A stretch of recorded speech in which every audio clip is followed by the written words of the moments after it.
Kamsa was waiting to hear the news of child's birth, and the gatekeepers immediately approached him and informed him that the child was born. Krishna Book Chapter 4. Thereafter, all the watchmen quickly approached King Kamsa, the ruler of the Bhoja dynasty, and submitted the news of the birth of Devaki's child. Kamsa, who had awaited this news very anxiously, immediately took action. Srimad Bhagavatam 10.4.2.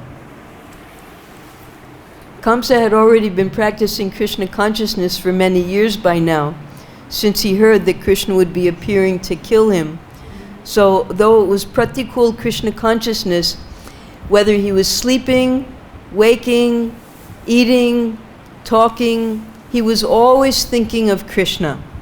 So he was even lying in his bed at that night thinking of Krishna. When is he going to appear? But in an opposite way. He wanted to kill Krishna. So when his watchmen finally came and informed him that the death of his life had appeared, he immediately jumped out of his bed and ran to the prison so that he could do what he thought was going to be successful, as he had done with the other children. Kamsa was anxiously waiting because of the prophecy that the 8th child of Devaki would kill him. This time, naturally, he was awake and waiting, and when the watchman approached him, he immediately took action to kill the child. Srimad Bhagavatam 10.4.2 purport.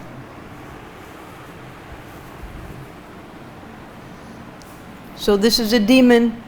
He's simply thinking how he can destroy the Supreme Lord so that he can sit in that place.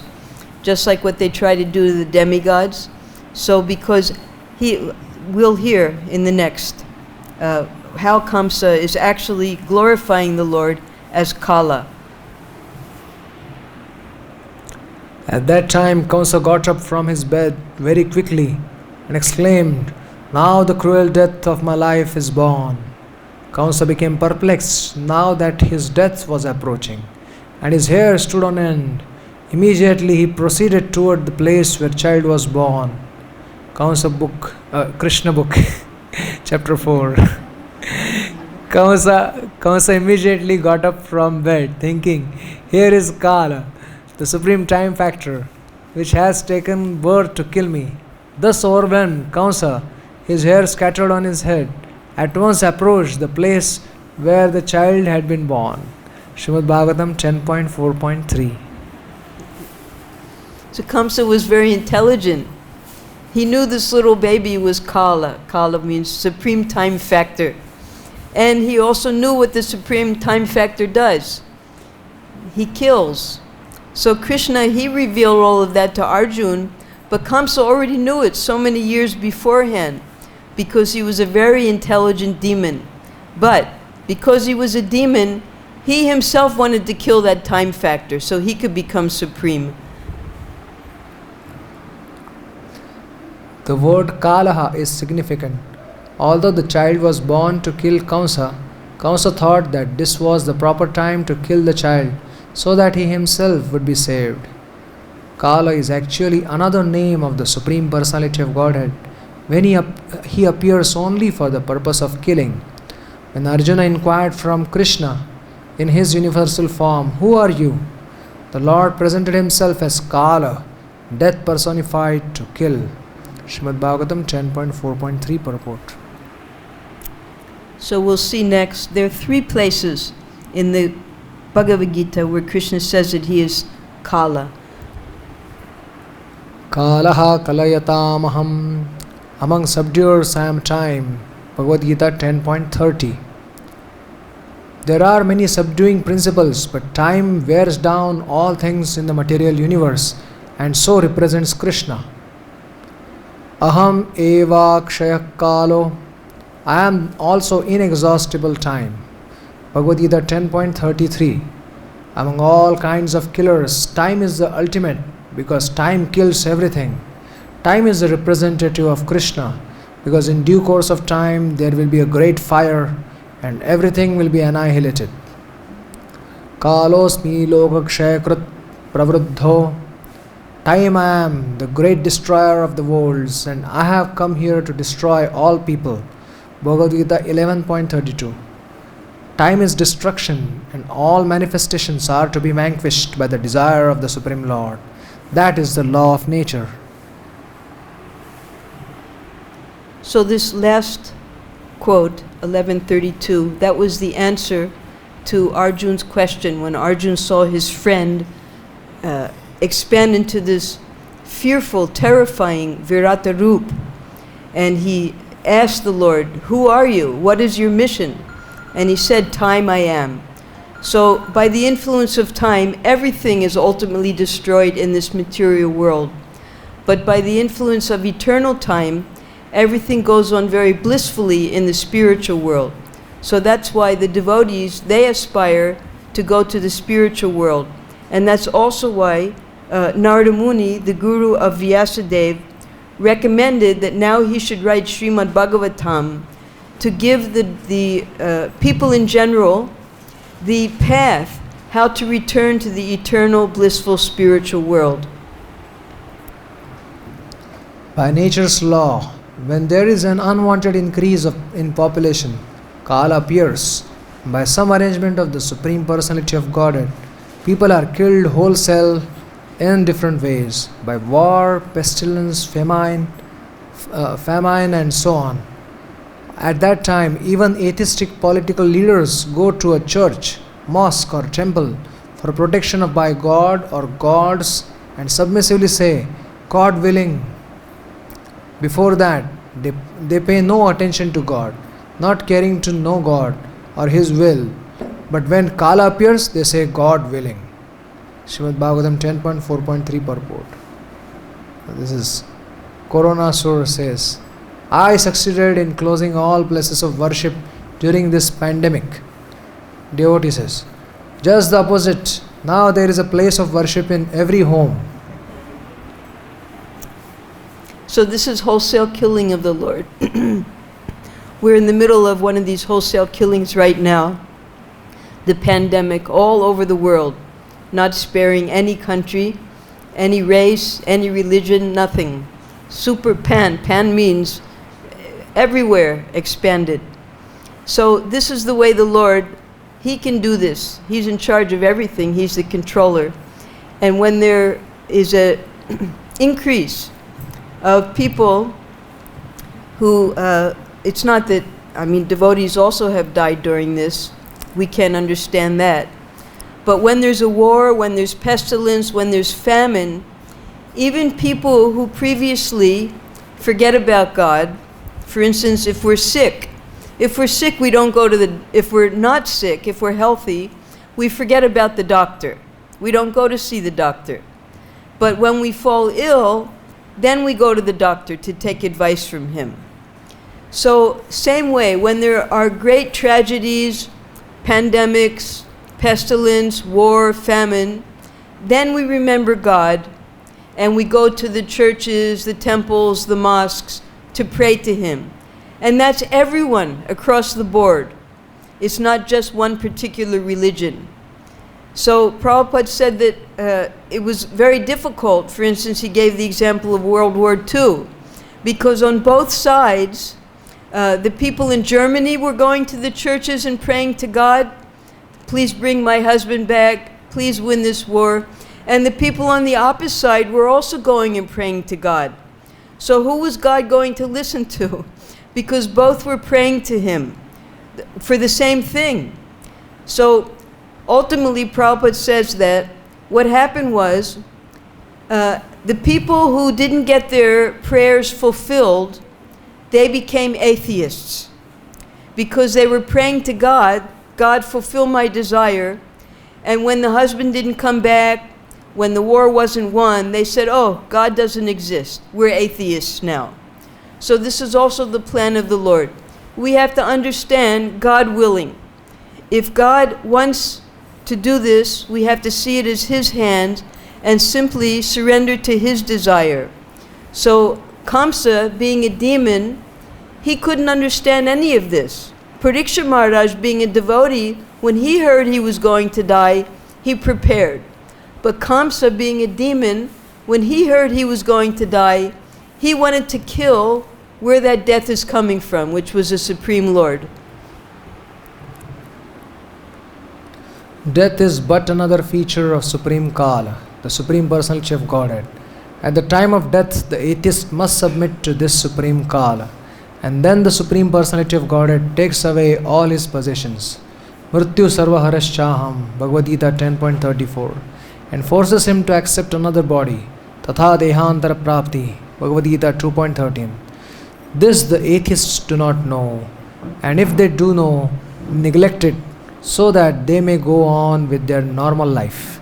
Srimad Bhagavatam 10.4.3 purport. For the atheists, they want to forget about God, and they also don't prepare for death. They think that the fallible soldiers of their family, their money, their possessions will protect them at the time of death. But Krishna appears to them as Kala, as that inevitable time factor that takes everything away from them. And that's why the demons are so afraid to die, because they want to continue to enjoy eternally in this material world with all of their possessions. But the only way to enjoy eternally is if we surrender to Krishna and return to his abode. The Krishna consciousness movement is trying to teach them that although for a few years one may act as a great protector or a great watchman, with the appearance of Kal or death, one must take another body by the laws of nature. Not knowing this, they unnecessarily waste their time in their occupation as watchdogs and do not try to get the mercy of the Supreme Personality of Godhead. As it is clearly said, Aprapya mam nivartante mrityu samsara vartmani, Bhagavad-Gita 9.3. Without Krishna consciousness, one is condemned to continue wandering in birth and death, not knowing what will happen in one's next birth. Srimad Bhagavatam 10.4.3 purport. So because Kamsa, in this lifetime, had attained a very high position as the ruler of the Bhoja dynasty, he was very happy with all of his material assets. He didn't want to lose any of this. Therefore, he didn't want to die. So as soon as there was any threat to his life, he was prepared to give up all relationships to his sister, to his father, to newly born little nephews and nieces of himself, anything just to save his own life. And that is the mentality of these watchdogs or demons. Devaki, on seeing her brother approaching, prayed in a very meek attitude to Kamsa, "My dear brother, please do not kill this female child. I promise that this child will be the wife of your son. Therefore don't kill her." Krishna Book Chapter 4. Devaki helplessly, piteously appealed to Kamsa, "My dear brother, all good fortune unto you. Don't kill this girl. She will be your daughter-in-law. Indeed, it is unworthy of you to kill a woman." Srimad Bhagavatam 10.4.4. Now Devaki and Vasudev, they had just unraveled an entire drama. They had taken their baby, put the baby in Gokul safely, taken someone else's baby, brought that baby back knowing that that baby was going to be killed. But now Devaki, she was trying to save the child of her very dear friend Yashoda, because it was most important to save Krishna's life, and secondary now, she was trying to save Yogamaya's life. And she was using diplomatic, because she was a Kshatriyani, she knew diplomacy. And just as Vasudev, he was able to convince Kamsa to not kill Devaki at the time of the marriage, Devaki now, she was trying to convince Kamsa with the same 4 principles not to kill this little baby. Kamsa had previously excused Devaki because he thought that a woman should not be killed, especially when pregnant. But now, by the influence of Maya, he was prepared to kill a woman. Not only a woman, but a small, helpless newborn child. Devaki wanted to save her brother from this terrible sinful act. Therefore she told him, "Don't be so atrocious as to kill a female child. Let there be all good fortune for you." Srimad Bhagavatam 10.4.4 purport. So when Vasudev was using the diplomatic techniques to stop his brother-in-law from killing with the sword his new wife, he first started to praise Kamsa, that you're such a, your reputation is so great, everyone worships you, everyone honors you. How could you possibly do such an atrocious thing as to kill your own sister on her wedding day? So Devaki, she was using diplomacy in this way. She turned it around, and first she said, "Please don't do such an atrocious thing." And then she used dana. She tried to give a gift to Kamsa, that this baby will be your daughter-in-law. So she was using in different manner the exact same principles that Vasudev had used to convince Kamsa originally. Demons can do anything for their personal benefit, not considering what is pious or vicious. But Devaki, on the contrary, although safe because she had already given birth to her own son Krishna, was anxious to save the daughter of someone else. This was natural for her. Srimad Bhagavatam 10.4.4 purport. So we may ask ourselves,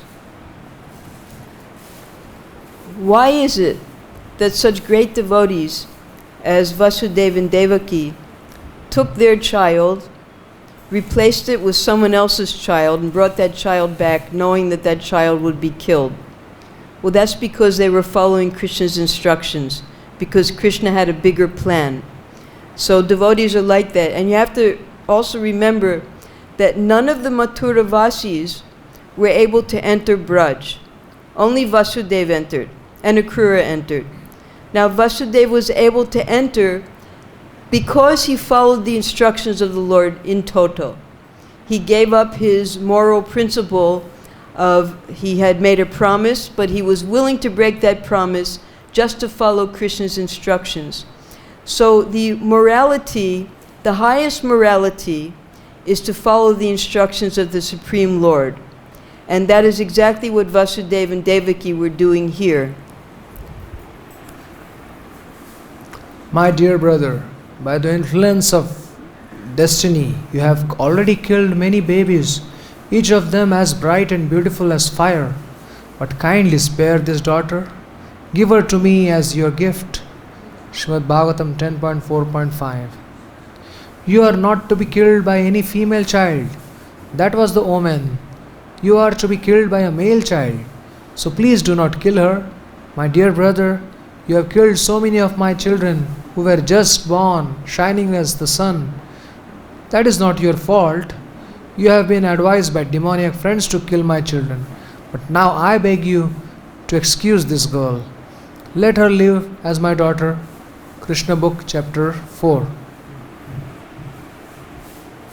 So now in this attempt, Vasudeva is silent, and Devaki is speaking most piteously to her brother, trying to convince him not to kill this little child.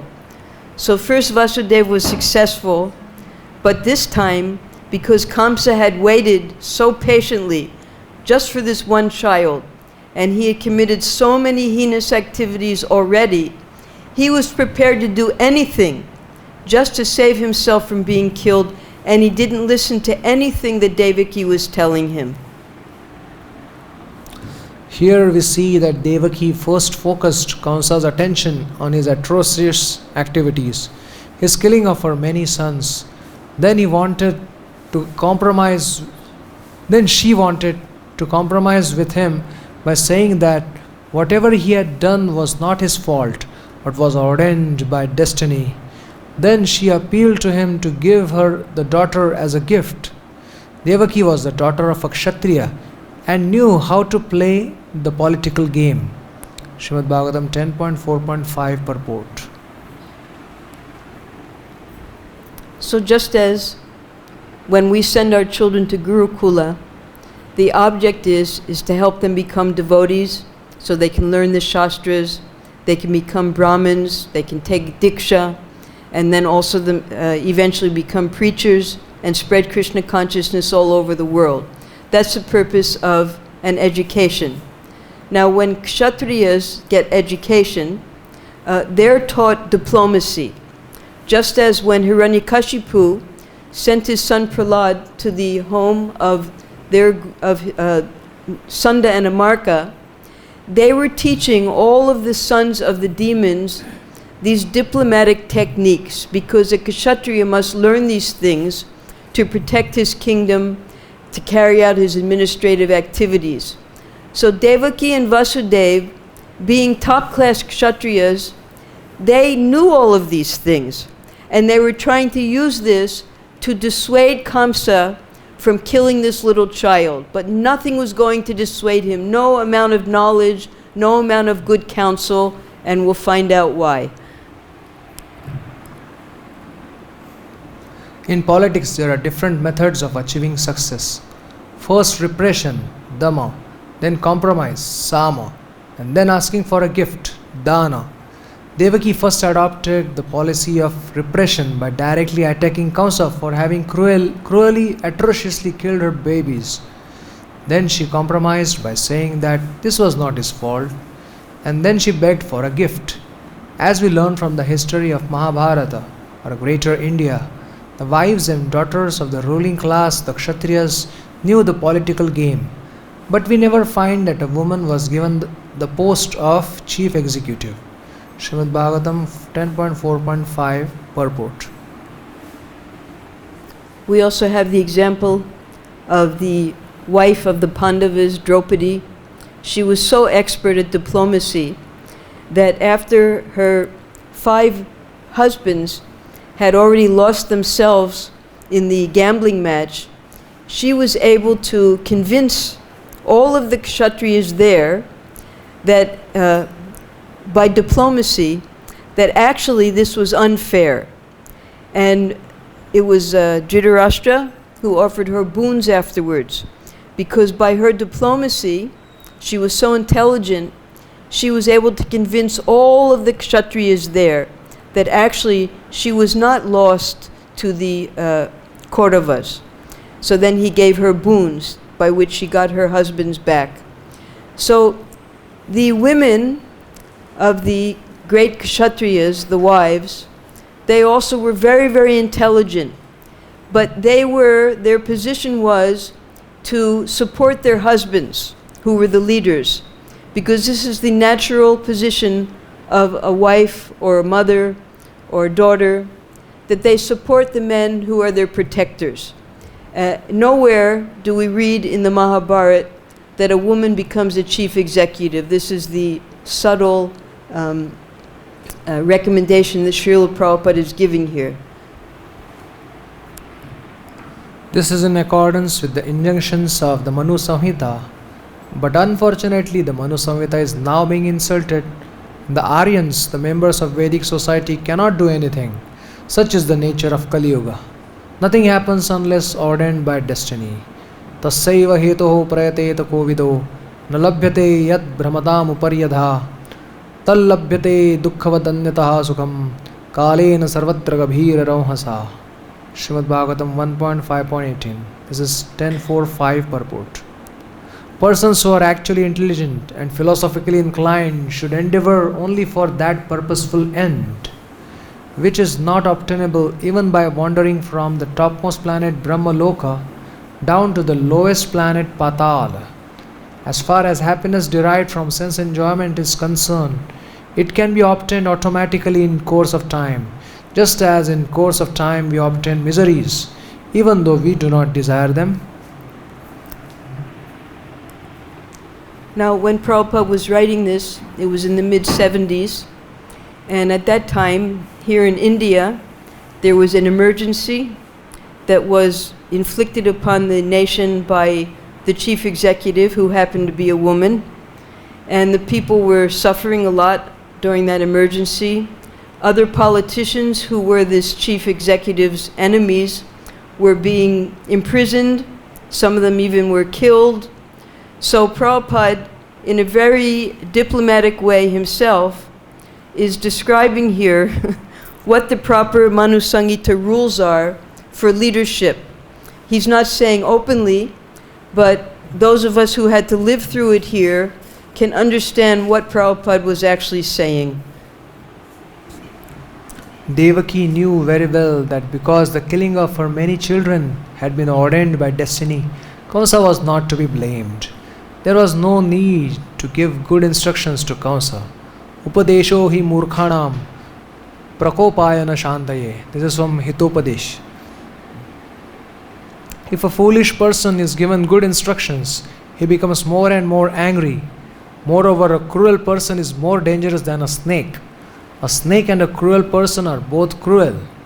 But a cruel person is more dangerous because although a snake can be charmed by mantras or subdued by herbs, a cruel person cannot be subdued by any means. Such was the nature of Kamsa. Srimad Bhagavatam 10.4.5 purport. So Kamsa, we know, was previously Kalanemi, who was the general of the demons in a previous age. He was killed by Vishnu. And now this same demon had taken birth with Vishnu as his enemy. So he was determined to kill Vishnu.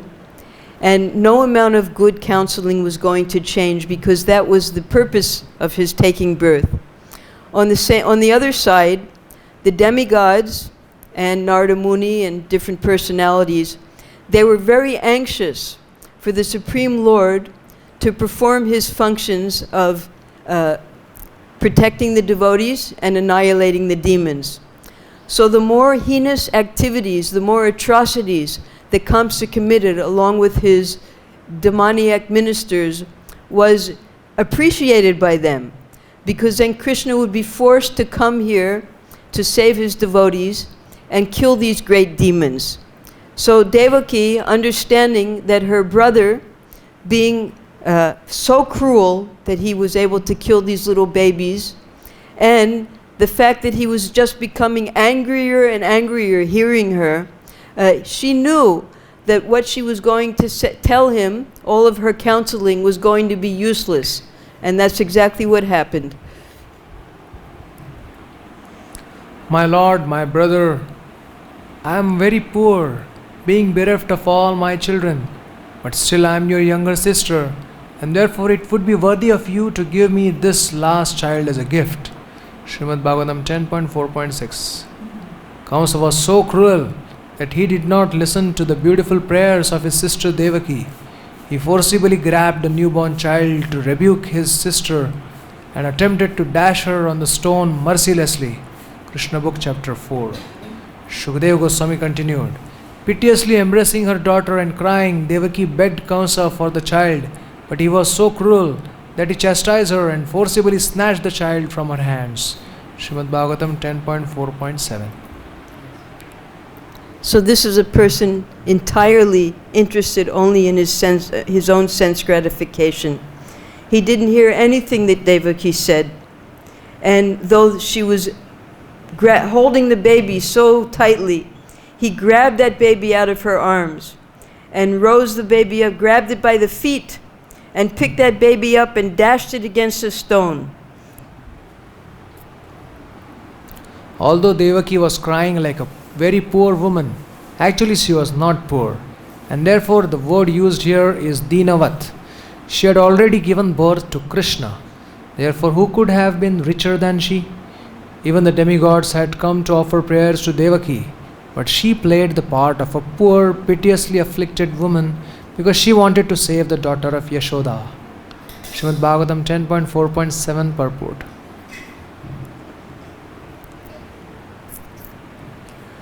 Now Mother Yashoda, she didn't know anything other than believing that Krishna was her son. And she raised him with that love in Gokul very safely, except for when Kamsa sent the demons.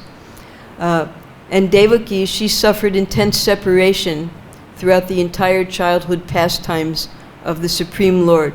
But she knew that her sons, Krishna and Balaram, were safe under the care of Yashoda and Rohini.